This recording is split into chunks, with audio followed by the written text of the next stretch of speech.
नीतीश कुमार के मंत्री संजय सिंह ने एक साथ 40 अधिकारियों का सैलरी रोक दिया है।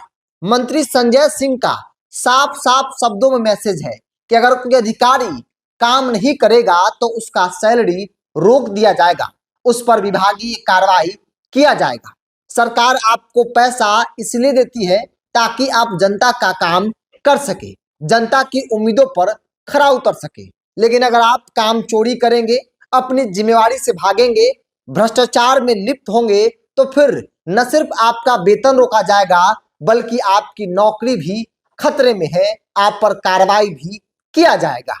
नमस्कार, द इंडिया टॉप देख रहे हैं, मैं हूं आपके साथ बिरजू सिंह। मुख्यमंत्री नीतीश कुमार का एक सपना है कि बिहार के हर एक घर में नल का जल, शुद्ध पानी लोगों को पीने के लिए मिले। आमतौर पर बिहार के हर एक घर में लगभग नल जल पहुंच चुका है, लेकिन नल जल में भ्रष्टाचार को लेकर आमतौर पर बिहार की सियासत खूब होती रही। नीतीश कुमार से सवाल पूछा जाता रहा, नीतीश कुमार से इसलिए क्योंकि वो बिहार के मुखिया है और उनका सपना है कि बिहार के हर एक घर में शुद्ध जल, पानी पीने का लोगों तक पहुंच सके। देखिए, अब तक कई मंत्री आए और गए, कई प्रकार के दावे किए, लेकिन वो कार्रवाई किसी मंत्री में उतनी हिम्मत नहीं दिखी जो कर दे अधिकारियों पर। जो ये कहा जाता है ना कि चोर चोर मौसेरा भाई, शायद ऐसी परिस्थिति आमतौर पर बनती रही। लेकिन एक मंत्री जिनका नाम संजय सिंह है, पीएचडी मिनिस्टर बनाए गए हैं, चिराग पासवान के पार्टी के सिंबल पर महुआ से चुनाव जीत कर आए हैं, और उनको जैसे ही इस विभाग की जिम्मेवारी दी गई, उन्होंने साफ साफ शब्दों में कह दिया था कि चाहे कोई भी हो, बड़ा हो, छोटा हो, अधिकारी हो, ठेकेदार हो, किसी को नहीं छोड़ेंगे अगर कोई गलती करेगा। और देखिए, इसका पहला रिएक्शन दिखना शुरू हो गया है। पीएचडी मंत्री संजय कुमार सिंह ने मुजफ्फरपुर प्रक्षेत्र में जलापूर्ति योजना की समीक्षा के दौरान कड़ा रुख अपनाया है। काम में लापरवाही और विभागीय रैंकिंग में फिसड्डी साबित होने वाले 40 अधिकारियों का वेतन तत्काल प्रभाव से रोक दिया है। साथ ही मंत्री ने चेतावनी दी है कि गड़बड़ी करने वाले ठेकेदारों को ब्लैकलिस्टेड जो है वो किया जाएगा। मंत्री संजय सिंह ने शुक्रवार को मुजफ्फरपुर प्रक्षेत्र में 54 अनुमंडलों की समीक्षा बैठक की। विभाग द्वारा अधिकारियों के काम के मूल्यांकन के लिए एक नई रैंकिंग प्रणाली विकसित की गई है। इस रैंकिंग में सबसे निचले पायदान पर रहने वाले 40 अधिकारियों पर गाज गिरी है।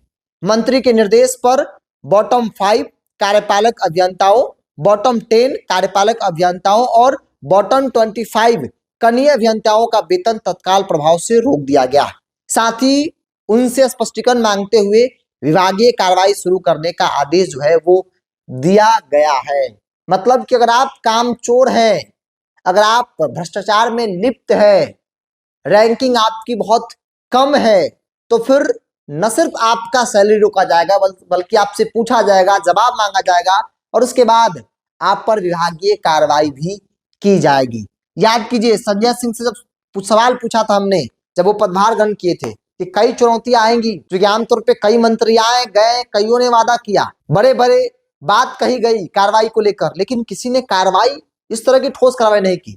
तब संजय सिंह का जवाब था कि चाहे कोई हो, समीक्षा बैठक होगी और उस बैठक में जो गलती पाया जाएगा उस पर कार्रवाई होगी, जो कमी होगी उसको कैसे उसकी भरपाई की जाए, कैसे उसकी पूर्ति की जाए, इन तमाम चीजों पर हमारी सरकार, हम लोग काम करेंगे। क्योंकि नीतीश कुमार ने बड़ी जिम्मेवारी दी है, नीतीश कुमार का सपना है और उस सपने को हम साकार करके रहेंगे। तो संजय सिंह पीएचडी मिनिस्टर, जिन्होंने बड़ी कार्रवाई की है, 40 अधिकारियों के सैलरी को रोक दिया है, उनका वेतन रोक दिया है और उन पर कार्रवाई की तैयारी जो है विभाग जो है वो कर रही है। तो पीएचडी मिनिस्टर संजय सिंह, इससे पहले कई मिनिस्टर आए गए लेकिन इस तरह की कार्रवाई नहीं दिखी, और इसीलिए आमतौर पर सवाल उठता रहता था कि भाई संजय सिंह बने हैं तो कौन सा तीर मार देंगे। बड़ी बड़ी बात तो हर व्यक्ति किया लेकिन अमल कोई नहीं किया। शायद संजय सिंह पहले ऐसे मंत्री हैं जो इस तरह की कार्रवाई, इस तरह की समीक्षा बैठक जो है विभाग में अलग अलग जोन में कर रहे हैं।